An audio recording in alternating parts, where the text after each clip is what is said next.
आएगा। Welcome the Pakistani father तो कैसे आप सब, मेरा नाम मुजाद है यार। भाई साहब मोदी जी को सुबह सवेरे राम मंदिर में जाकर भगवान राम जी की पूजा करता है। देख पाकिस्तानियों के पिछवाड़ों में लग गई लाल मिर्च मंदिर में। हाँ क्या बोल रहे हो यार? भाई वॉच करते हैं यार, ये तो वॉच करेंगे तभी पता लगेगा इस बारे में। तो कॉल ऑन करते 3 2 1 एंड स्टार्ट।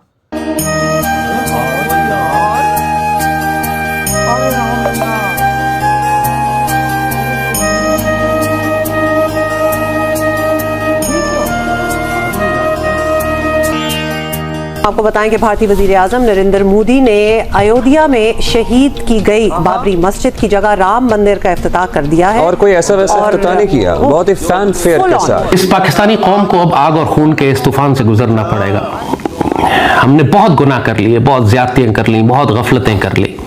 इस कौम को पाक करने के लिए अब खून देना पड़ेगा। तो नरेंद्र मोदी अपनी पर्सनल कैपेसिटी में के अंदर वो हिंदुइज्म को प्रैक्टिस करें, वो क्रिश्चियनिटी को प्रैक्टिस करें, वो इस्लाम को प्रैक्टिस करें, ये तो उनको एक जाती हक है उनका।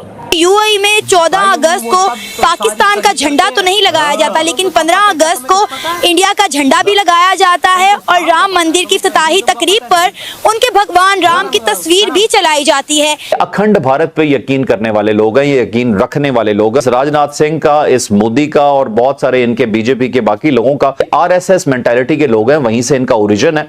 इंडिया हैज फॉर्ज्ड अहेड और हम पीछे रह गए हैं। हमारी डिपेंडेंसी सिंड्रोम ने हमें ले मरा है कि सियासी क़यादत, इसकी अस्करी क़यादत जहर उगलने लगती है पाकिस्तान के खिलाफ। इनको पाकिस्तान पर हमला करने के लिए अब मजीद किसी तैयारी की जरूरत नहीं थी, उनको सिर्फ एक जवाब चाहिए था। अब हम पाकिस्तान पर हमला करने जा रहे हैं। ये काम ये महीना 2 महीना नहीं खींचेंगे। आम जो पुराना पैटर्न है इनका कि ये 4-5 दिन, 6 दिन, 8 दिन, 10 दिन के अंदर अंदर कोई ना कोई लॉन्च कर देते हैं। नमस्कार दोस्तों, आज प्रधानमंत्री नरेंद्र मोदी जी ने राम मंदिर का ध्वज समारोहण किया है। आप सबको याद होगा, आज से 1 साल पहले जब नरेंद्र मोदी जी ने रामलला का प्राण प्रतिष्ठा की थी मंदिर में, तब मंदिर का कंस्ट्रक्शन पूरी तरह से कंप्लीट नहीं हुआ था। और अब जब राम मंदिर का कंस्ट्रक्शन पूरी तरह से कंप्लीट हो चुका है, इसके बाद अब रामलला का भगवा रंग झंडा को फहराया गया है मंदिर में। इस चीज़ को लेकर के अब फिर एक बार पाकिस्तानी मीडिया में मातम छाई हुई है और पाकिस्तानी मीडिया फिर एक बार प्रोपेगेंडा फैला रहा है, कह रहा है कि भारत में पूरी तरह से हिंदुओं का राज बन गया है और हिंदू मुसलमानों के मस्जिद को तोड़कर अपने मंदिर बना रहे हैं। लेकिन दोस्तों, ये ध्वज समारोह ये हम सब हिंदुओं के लिए एक बहुत ही बड़ी सिग्निफिकेंट बात है। ये बताता है कि अब भारत किसी भी अन्य लोगों की परवाह किए बिना अपने लोगों के लिए और अपनी आस्था के लिए हर प्रयास करेगा और उसे साकार भी करेगा। तो चलिए इसी पर आगे पाकिस्तानी मीडिया का रिएक्शन देखते हैं और आप सब कमेंट बॉक्स में जय श्री राम शिखर देखोगे, आप देख सकते हो यहाँ पर स्पेशली जो नगर स्टाइल होता है नॉर्थ इंडिया में, जो टेंपल आर्किटेक्चर आपको देखने को मिलता है, तो ये शिखर के ऊपर अक्सर आपको टेंपल पर झंडा फहराता हुआ देखने को मिलेगा। तो क्या हुआ है कि इसी शिखर पर अभी तक राम मंदिर के शिखर पर भगवा झंडा जो है वो नहीं फहरा रहा था। फाइनली आज ये फहराने लगा और ये करीब 191 फीट का है। जो शिखर आप देख रहे हो ना, पूरा 191 फीट का है। और इस सेरेमनी को कहा जाता है ध्वज आरोहण उत्सव। बेसिकली एक वैदिक रिचुअल होता है जहां पर सेक्रेड फ्लैग को इंस्टॉल किया जाता है टेंपल के मेन शिखर के ऊपर। और इससे आप कह सकते हैं कि जो पूरा टेंपल है वो अब कंप्लीट हो चुका है, अब इसमें कुछ भी बनना बाकी नहीं है। मतलब एक तरह से सिग्निफाई करता है कि टेंपल का पूरा जो बनावट है वो कंप्लीट हो गया है। यहाँ पर प्राइम मिनिस्टर का रोल क्या था? देखो, पीएम मोदी आप सब जानते हैं कि जब राम टेंपल का इनॉग्रेशन हुआ तो भी वहां पर गए। मुझे याद है जब सूर्य तिलक हुआ था राम जी पर, तो भी उस समय वो गए हुए थे। तो यहाँ पर क्या है कि इसी मौके पर ये जो ध्वज आरोहण करना था, तो आप देख सकते हो यहाँ पर पीएम मोदी हैं, आरएसएस के जो चीफ हैं मोहन भागवत, वो भी आपको देखने को मिलेंगे। तो यहाँ पर मैं देख रहा था जो वीडियो सामने आया, यहाँ पर उन्होंने कुछ इस तरह से चीज़ों को घुमाया जो है, और ऑटोमेटिकली फिर जो रस्सी बंधा हुआ था नीचे से लेकर पूरा जो ध्वज का, ये भगवा ध्वज आप देख रहे हो, तो ये धीरे धीरे करके ऊपर गया और ये फाइनली जाकर यहाँ पर अटैच हो गया। तो इसी के दौरान यहाँ पर जो ट्रेडिशनल वैदिक मंत्रा होता है वो चैंट किया जा रहा था। जो वहाँ पर पंडित थे वो पंचामृत अभिषेक, आरती, संकल्प सेरेमनीज जो भी कुछ होना था वो भी हुआ।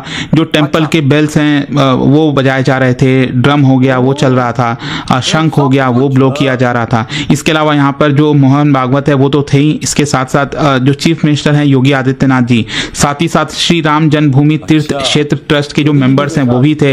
वजीर आजम नरेंद्र मोदी ने अयोध्या में शहीद की गई बाबरी मस्जिद की जगह राम मंदिर का इफ्तिताह कर दिया है और कोई ऐसा वैसा इफ्तिताह नहीं किया, बहुत ही फैन फेयर के साथ। तो इस कदम के बाद कोई शक नहीं रह गया कि अब भारत सेक्युलर से कट्टर हिंदू रियासत जो है उसमें तब्दील हो गया है। और ये अगर आप देखते हैं विजुअल्स जो कि अभी आप देख भी रहे हैं तो आपको पता चल जाता, कल राम मंदिर के इफ्तिताह के मौके पर हिंदू पंडित, अरकान असेंबली, खिलाड़ी, शोबिस शख्सियात, यू नेम इट, इन समेत दुनिया से जो इंडियन बिलियनियर्स हैं उनको ट्रैवल कराया गया। बॉलीवुड के बड़े बड़े सितारे जिनकी फिल्में आप बड़े शौक से देखते हैं, एक सिंबॉलिक भी होता है ना, कोई बंदे में स्पाइन भी होती है के करीब चार्टर्ड फ्लाइट्स जो हैं वो वहां उतरी हैं। He made sure that this become a global affair और पूरी दुनिया में इस बारे में बात हो, और ये बड़ा सिंबॉलिक होता है, ये सोच समझकर जाहिर किया गया है।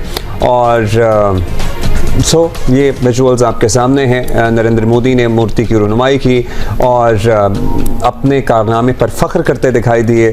अब मेरा ख्याल है किसी को कोई शक रह नहीं गया कि भारत का सेकुलर आइन महज किताबों तक ही महदूद है। हकीकत में रियासती सतह पर भारत एक कट्टर हिंदू रियासत है। मुसलमानों समेत भारत में रहने वाली जो दीगर अक़लियतें हैं उन पर पहले ही ज़िंदगी तंग है और अब उनके हकूक़ के तहफ़्फ़ुज़ के लिए दुआई की जा सकती है या हम आलमी फोरम्स पर आवाज़ उठा सकते हैं। तो मेरी बात सुन, पहले वजह ऐसी बात है कि पाकिस्तान से ज्यादा उधर मस्जिद है। पाकिस्तान से ज्यादा उधर 3 लाख है मस्जिद पाकिस्तानी। और तुम लोग पहले अपनी मस्जिदों को बचाओ। साले आतंकवादी आते बम फोड़ते हैं मस्जिद में, मस्जिद को उड़ा के चले जाते हैं। तुम फिर आप उधर भारत की मस्जिदों की बात करना यार, पहले अपने देश के अंदर मस्जिद को बचाओ। अब राम मंदिर की बात कर, राम मंदिर के आज मुकम्मल हो गए सारा काम, और मोदी जी ने सुबह सुबह जाके वहां पे पूजा किया है और दुनिया को बता दिया कि और ध्वज उधर लहरा दिया गया है भगवा कलर का। बिल्कुल बिल्कुल कि भाई लहरा उठा है अब इसका राम मंदिर का परचम और भगवान राम जी का परचम, के भाई मुकम्मल हो गए सारे काम। यार 500 साल इन्होंने इंतजार किया, 500 साल ये पाकिस्तानी बकचोदी पेल रहे हैं। उधर ये हो गया तो अभी उधर को छोड़ो, अपने देश का ख्याल रखो। तुम्हारा तो मुसलमानों का देश है ना, इधर जब हर कोई मुसलमान है तो इधर क्यों मस्जिदें उड़ रही हैं? फिर इधर क्यों आतंकवादी आके मस्जिदें उड़ा के निकल जाते हैं? फिर ये तो बताओ। चलो वो तो हिंदुओं का देश है ना, चलो तुम कहते हो हिंदू बुरा है, ठीक है, हिंदू ने उधर कर दिया वो काम, तो इधर मुसलमानों के देश में मस्जिद क्यों फिर उड़ रही है? वो भी मुसलमान उड़ा रहे हैं। खुद तुम उड़ाओ तो ठीक है, अगला भाई साहब अगर अपनी धरती पर राम लल्ला को विस्तार वो उनको वहां पर पधारे तो भाई साहब वो बुरा है क्यों? भाई ये दोगलागिरी किस बात की भाई? यार हमारा तो पता है, मीडिया तुझे इस बात को गलत ही पेश करता है, हर चीज गलत ही बताता है ना।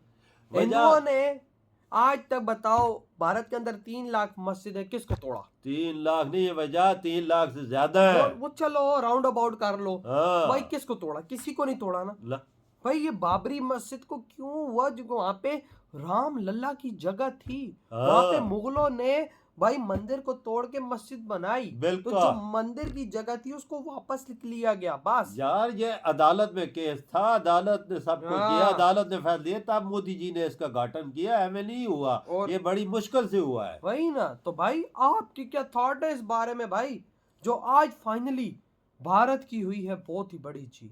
राम लल्ला फाइनली वही साहब पधार चुके हैं और उनका सारा मंदिर का काम इस टाइम कंप्लीट। बिल्कुल। इधर ही वीडियो खत्म करते हैं, तो बाय।